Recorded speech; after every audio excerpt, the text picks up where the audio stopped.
Gracias a ustedes, con mucho cariño a la UFRO. Muchas gracias. Bueno, vamos a hablar de la Secretaría de Participación Ciudadana en el proceso constituyente. Expliquémosle, por favor, Ignacio, a nuestras y nuestros televidentes en qué consistió el trabajo de esta Secretaría Ciudadana de Participación. Claro que sí. La Secretaría de Participación Ciudadana fue encomendada a las universidades de Chile, liderada por la Universidad de Chile y por la Universidad Católica, pero en conjunto con todas las universidades del país. Y este fue el proceso de recoger la opinión ciudadana respecto del anteproyecto constitucional. En ese sentido se diferenció del trabajo que se hizo para la Convención Constitucional. Nosotros tuvimos un mes solamente, fue un periodo muy restringido, un mes que fue del 7 de junio al 7 de julio, para recabar la opinión de la ciudadanía, y ahí hicimos varias metodologías, consultas, diálogos, autoconvocados, las iniciativas populares de norma, audiencias, y yo diría que se hizo, valga la autorreferencia, un trabajo bastante bueno. Estuvimos ahí en Temuco, precisamente en la reunión del CRUCH hace algunas semanas atrás, dándole cuenta a todas las universidades del país. Ahí estaban reunidas en el CRUCH, en la Universidad de la Frontera, y ahí dimos cuenta de qué es lo que fue este trabajo. Bueno, Ignacio, es una idea absolutamente inédita de participación, dado además el proceso, ¿no? El proceso constitucional. ¿Hay alguna referencia internacional? Y te lo planteamos desde el punto de vista internacional en términos de la participación, porque a nivel nacional hay que reconocer que en su mayoría las constituciones fueron escritas en periodos de excepción constitucional. Entonces, ¿hay algún símil a nivel internacional de este proceso de participación ciudadana que ustedes lideraron? O sea, yo diría que cada vez más. Yo estoy casi como decano en estos procesos, porque a mí me tocó participar en el proceso de la presidenta Bachelet el año 2016, me tocó participar en la Convención Constitucional y ahora en el proceso constitucional actual. O sea, en nuestro país hay un precedente, y yo te diría que en términos internacionales la redacción de las constituciones nunca queda en las manos solo de los expertos o expertas. Se requiere la opinión de la ciudadanía para perfeccionar, para dar énfasis, para dar opiniones sobre qué es lo que debe considerarse o no en un documento tan importante como es la Constitución. Ahora, ¿por qué se requiere, Ignacio? Porque uno pudiera suponer que se da un proceso de participación democrática que es el santo grial, finalmente, ¿no? Que tiene que ver con la votación, de donde participa efectivamente la ciudadanía eligiendo, en este caso, a quienes van a escribir la Constitución. ¿Por qué es importante entonces generar este proceso, adicional de participación ciudadana? Yo te diría, tiene dos funciones. Uno, recoger con mayor profundidad. Te fijas, tú votas un día por un consejero o consejero constitucional que se supone representa tus preocupaciones. Tú votas un día finalmente por un plebiscito de entrada, un plebiscito de salida, donde se aprueba o no se aprueba el proyecto que se presenta a la ciudadanía. Entre paréntesis, hoy día la presidenta del Consejo Constitucional entregó este proyecto al presidente Boric. Entonces, hay un tema de fineza, de delicadeza que no está en todo este proceso. Por ejemplo, nosotros recabamos, la preocupación por la educación, que hoy día la preocupación de la ciudadanía por la educación no es solo de aprendizaje para una mejor profesión. Hay un sentido de la educación como convivencia ciudadana. Yo te diría que también recogimos otras cosas sensibles, como una preocupación por las certezas. La ciudadanía quiere tener certeza. Entonces, en fin, te podría dar un montón de otros ejemplos en que la opinión ciudadana es más rica que la discusión de una norma, y eso, por lo menos, eso es lo que nos dijo la Comisión Experta, y eso es lo que nos dijeron el Consejo Constitucional. Eso enriquece la discusión, da puntos de vista más allá de lo jurídico. Entonces, yo te diría que ese es un elemento importante. Y el otro, un tema de legitimidad ciudadana, que es que la clásica palabra que se dice que el proceso, la Constitución no se escribe entre cuatro paredes. Entonces, aquí estuvimos en la región de la Araucanía, estuvimos en la región de los ríos, estuvimos en la región de los lagos, por supuesto en Arica, Parinacota. Entonces, yo te diría que le da más legitimidad el que un ciudadano o ciudadana de a pie pueda dar su opinión. tuvimos cerca de 1.300 audiencias públicas. Eso fue una cuestión muy, muy interesante y novedosa en que en la Universidad de la Frontera, por supuesto, y en todas las universidades del país se recibieron a personas que quisieron dar su opinión sobre distintos aspectos del anteproyecto. Y los mismos consejeros y consejeras pudieron ir y buscar qué opinaron esas personas sobre el anteproyecto constitucional. Entonces yo te diría las dos cosas. Esto da legitimidad al proceso, pero también aporta con aspectos cualitativos muy, muy importantes. No sé, te puedo dar más ejemplos también, o sea, nos tocó con mucha profundidad personas que sin ser abogados o abogadas, por ejemplo, la preocupación de la justicia, que fue un tema que yo enfaticé mucho cuando le devolvimos todas estas cosas al Consejo Constitucional. O sea, hay una preocupación muy grande de la ciudadanía por un sistema de justicia que sea eficiente, que sea eficaz. Entonces, lo que te digo es que esas preocupaciones ciudadanas nosotros se las traspasamos al Consejo Constitucional, se las traspasamos a la comisión experta para que ellos se sensibilicen por estas preocupaciones. Fantástico. Ahora, ¿cuál es la incidencia real de esta participación ciudadana, Ignacio, en el resultado, ¿no? En la propuesta que tú bien mencionabas, se entregó hoy día al presidente de la República?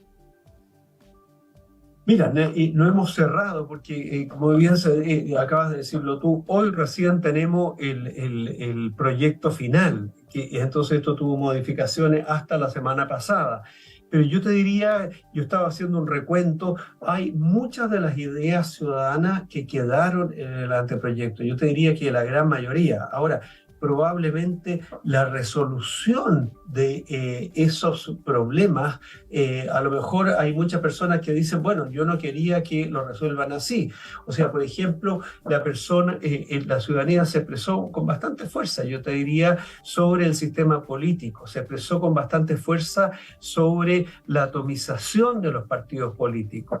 Y, por supuesto, las personas no tenían total certeza respecto de una de estas normas, por ejemplo, de este umbral del 5%. Entonces, yo te diría que eso se recogió en el anteproyecto, la preocupación de la incertidumbre del sistema político, de nuevo, la poca eficacia del sistema político.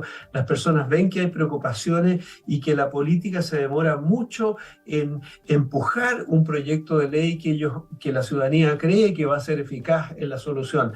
Entonces, hay una queja, una preocupación importante sobre el sistema político. Ahora, las personas realmente no saben el detalle si es que este umbral, por ejemplo, del 5%, realmente va a ser la solución. Pero yo te diría que buena parte de las preocupaciones globales sí fueron recogidas. Perfecto. Oye, y lo otro, estábamos viendo algunas cifras en pantalla que extrajimos de la página de la Secretaría. ¿Qué nivel de participación se registra en lo que uno pudiera considerar grupos eventualmente más excluidos? Estoy pensando, por ejemplo, en las mujeres, en las disidencias, en las culturas indígenas, entre otros, ¿no? Sí, yo te diría que hubo una participación suficiente. Siempre uno quiere más. Nos costó mucho, y aquí tengo que ser bien honesto contigo, sobre todo con la Universidad de la Frontera y con los auditores, auditoras de tu región. Nos costó mucho llegar a los pueblos originarios. Tuvimos reuniones con el Consejo de la CONADI, tuvimos reuniones y tuvimos una conversación muy interesante con el consejero indígena Alihuén Antileo, y yo te diría que yo quedé un poquito frustrado, o sea, me hubiera gustado más participación indígena. Los mecanismos que utilizamos nos permitieron, yo te diría por primera vez, tener una mejor participación de personas que se adscriben a pueblos indígenas en población urbana. Yo creo que ahí hay un tema bien desafiante, porque el grueso de la población indígena de nuestro país es urbana. Muchas veces nosotros pensamos que la población indígena está solamente en comunas pequeñas y rurales. Entonces, yo te diría que ahí se hizo un esfuerzo bastante importante. Yo quedo contento, pero sí, efectivamente nos hubiese gustado más. Ahí había una restricción administrativa que es que la Contraloría General de la República, producto de la Convención Constitucional pasada, ahí hubo ciertas acciones jurídicas por parte de los parlamentarios de ambos lados, en que los municipios no tuvieran parte en la difusión del proceso de la Convención. Y la Contraloría sacó un dictamen. Perdón que me alargue en esto. No, por favor, Entonces, adelante. en verdad, lamentablemente no pudimos contar con toda la colaboración que hubiésemos querido los municipios. Tuvimos la colaboración de cerca de 40 municipios que tienen oficinas de asuntos indígenas, pero en verdad nos hubiese gustado un compromiso mucho más fuerte. Pero esta restricción que había impuesto la Contraloría para el proceso previo se mantuvo para el proceso actual, y eso significó que lamentablemente los municipios, siendo entes súper importantes en promover la participación ciudadana, no pudimos contar con ello. Asistimos a una sociedad, Ignacio, donde las instituciones han ido en franca caída, ¿no? Instituciones como la política, desde el punto de vista de la institución que representa la política, bueno, el Parlamento, que es decir, las Fuerzas Armadas, por otro lado, la Iglesia, por otro lado. Sin embargo, se confía en las universidades para generar un proceso de participación ciudadana. ¿En qué pie están entonces, desde esta mirada de la sociedad hoy día, las universidades tradicionales, y digo no solo las del Consejo Rector en las regionales, sino tradicionales entendidas como la Pontificia Universidad Católica, en la que tú estás, y el resto de las universidades del país, ¿no? Mira, yo te diría que este proceso fue muy rico en ese sentido. Las encuestas, tú las debes haber visto, las encuestas reflejan efectivamente lo que tú acabas de decir. La confianza en las instituciones está muy baja, salvo en las universidades. La confianza en Carabineros ha ido subiendo, pero la confianza en instituciones de larga trayectoria histórica en nuestro país, como es precisamente la Iglesia, por ejemplo, por razones que todos conocemos, está bastante a la baja. Yo te diría que la participación de todas las universidades nos dio mucha legitimidad. Y la participación de todas las universidades, yo te diría, aparte de ser universidades, es la cobertura territorial, que hubiese estado desde la Universidad de Tarapacá hasta la Universidad de Magallanes, nos da una cobertura territorial muy grande. Y como tú bien decías, aquí no son solo las universidades del CRUCH, son todas las universidades acreditadas del país. Entonces yo te diría que eso fue muy rico. Hubo universidades privadas que no son miembros del CRUCH, y otras que son miembros del CRUCH que se comprometieron mucho. También tuvimos una colaboración muy importante de los IP y los CFT. Y yo creo que eso es bien interesante destacar, porque en estos procesos participativos muchas veces la gente joven no se compromete tanto, y los CFT y los IPs, sobre todo los CFT y IPs más grandes, DUOC, INACAP, AIEP, Santo Tomás, comprometieron tiempos de clase para hacer estos ejercicios de participación, y fue muy bonito recoger la opinión de esos jóvenes que están en el sistema de educación superior, pero que no están en la universidad, pero que representan un segmento muy importante de la ciudadanía que muchas veces no se incorpora en estos procesos. Apelo a tu trayectoria, Ignacio, que no es poca, es vasta trayectoria en distintos ámbitos. ¿Cuál es tu conclusión de este proceso de participación y también del proceso constituyente, ¿no? Porque de alguna manera están íntimamente ligados.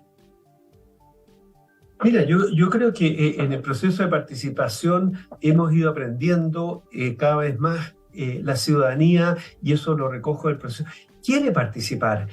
Hay costos de participar, costos inmateriales, si tú quieres, de desplazarse, de tener que entender un anteproyecto constitucional, pero la gente quiere hacerse parte. Entonces, yo te diría que ahí como París tenemos un desafío muy grande, cómo incorporamos mejor a la ciudadanía.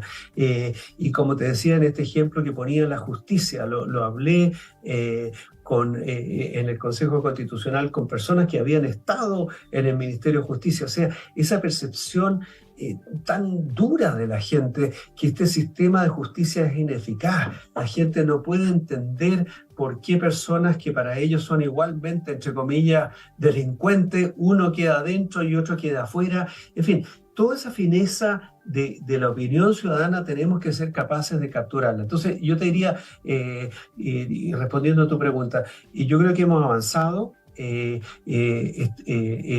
Mañana tenemos con la Universidad de Chile un evento con la Universidad de Texas, el mundo nos está mirando. Yo diría, el proceso de participación ciudadana en esta oportunidad, yo diría, autorreferente, fue bastante bueno, pero nos queda mucho que aprender, no solo en estos hitos constitucionales, que esperamos que no se sigan repitiendo tan seguido, pero la participación ciudadana en las políticas públicas, la participación ciudadana en el municipio de Temuco, la participación ciudadana en Curarrehue, la participación ciudadana en el gobierno regional de la Araucanía, es un mega desafío que tenemos. Entonces yo diría que ahí tenemos mucho que aprender. Ignacio Irarrázaval, director del Centro de Políticas Públicas de la Universidad Católica, de la Pontificia Universidad Católica, y además de la Secretaría de Participación Ciudadana, conversando precisamente de este organismo del aporte que realizó al desarrollo del proceso constituyente. Ignacio, te agradezco muchísimo la conversación. Un abrazo para ti y para todos los amigos y amigas de la Araucanía.